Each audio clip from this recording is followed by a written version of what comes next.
There is a lot of confusion out there right now about what we are supposed to eat. We're at a point where we don't even know if vegetables are healthy anymore. Now, one hot topic among a lot of different diets is red meat, and should you be scared of eating it? Now, I'm not trying to start a war between the carnivores and the vegans here, but I think it's time to look at the data a little bit better. Now, the reason that all this nutrition data is so confusing is because there's actually very little that we know for sure about diets. But the thing is, people tend to get very emotionally attached to diets. And for some reason, they try to only pinpoint data that supports their diet. And they say that all other data is BS. Now, in this video, I'm gonna try to separate the emotion a little bit from the data that's out there. Now, how do we get information on nutrition? Well, there's basically two different types of data we can get. We can get epidemiology, or we can get clinical trials. Now, what's the difference? Now, in epidemiology, researchers basically analyze a group of people and they look for different trends or different associations. For example, I can look at a certain demographic that eats more fried food. And if I look at that demographic, I see that that group of people is also more likely to be overweight and diabetic. Now, this is the type of study that a lot of different social media outlets or news outlets will show, and they'll say that this is brand new research and this is how we get claims like coffee is bad for you, but at the same time we get claims that coffee is good for you, and we get claims that meat is bad for you, but at the same time we get claims that meat is also good for you. Now, the problem is that epidemiology has been way too much overused, and that correlation that's found in epidemiology does not equal causation. Meaning that just because two things are correlated doesn't mean that that thing is actually causing the second thing. For example, there are plenty of studies out there showing that diet sodas are associated with people who are overweight and have heart disease. Now, does that mean that diet soda causes heart disease and for you to become overweight? Well, the important thing to look at here is who exactly is drinking the diet soda. People who drink diet soda are usually people who are concerned about their weight. And those same people could be drinking diet soda because they're already overweight and they don't want to gain more weight. The thing is that epidemiology cannot distinguish that. All it can show is a trend. And that's why there is so much confusion, because this epidemiology has been overblown and overused. Now, if that's the case, why even bother looking at epidemiology?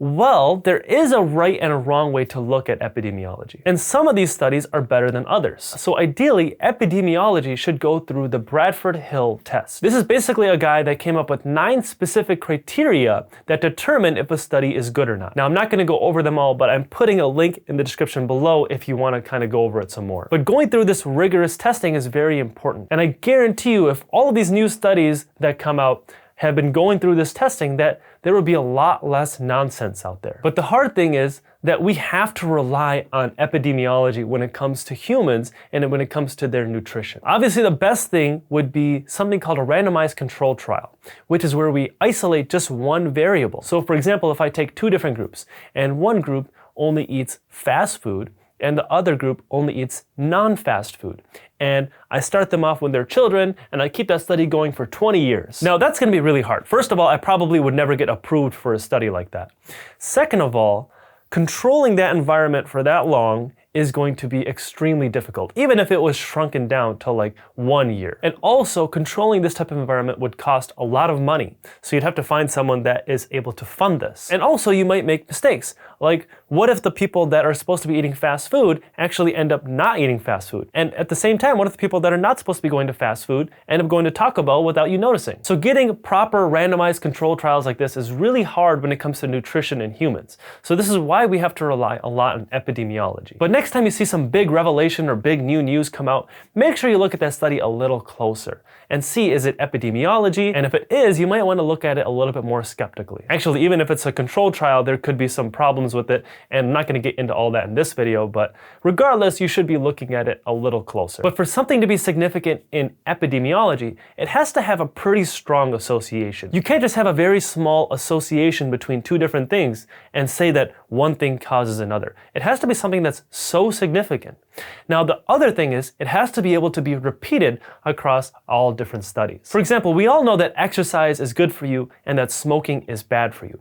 And both of these consistently throughout all of epidemiology have shown consistently strong results. But now let's take it back to something like red meat. One really popular anti-red meat claim is that it can cause colorectal cancer. Now, this is according to a 2017 study from the Harvard School of Public Medicine and the World Health Organization. And they found that eating red meat increases your risk of cancer by about 17%. Now this sounds really scary, but when you put it through that rigorous testing of that Bradford Hill test, where you have to go through those 9 different criteria, you'll see that that association is actually pretty weak. Let's take something we know for sure is bad, like again, smoking. Smoking cigarettes will put you at a 1,000 to 2,500% higher likelihood of getting lung cancer. Now that is a much more convincing percentage than just that measly 17%. And that is a huge indication that there might be some sort of causation going on. And the other thing with smoking is these results have been repeated multiple times. Now going back to red meat, you can find another study showing the exact opposite, and that it actually prevents cancer by 17%. Now the other problem with not just red meat, but nutrition in general is how a lot of these studies are being done.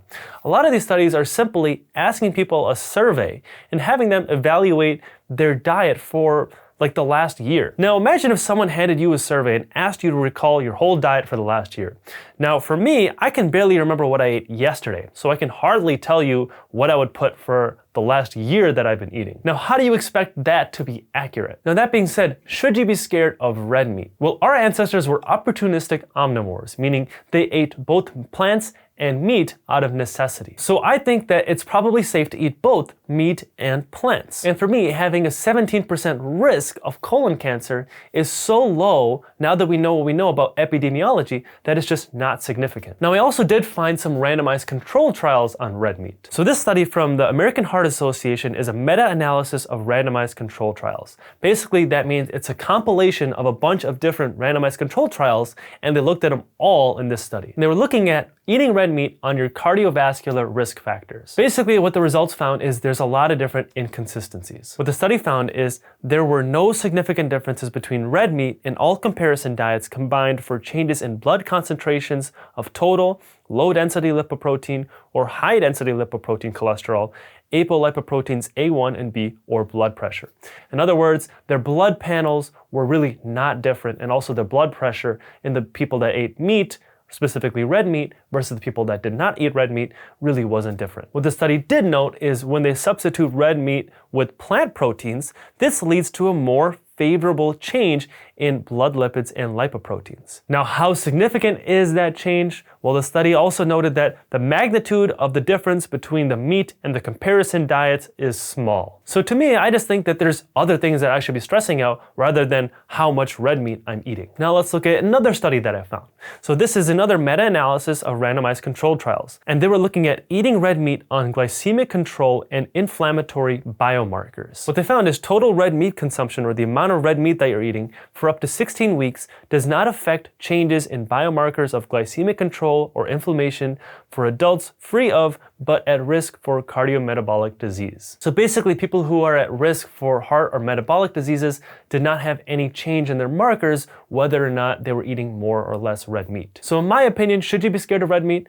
I don't think so. I think it's probably more important to focus on other parts of your life. Like, are you exercising? How well are you sleeping? Are you getting enough sleep? Do you drink alcohol? Those are some things that I would probably focus on a lot more, and probably some other things too, before I start worrying about small things in my diet. What if I told you there was a drug you could take right now to help you live longer and healthier, even if you're already healthy? We might have the answer to that.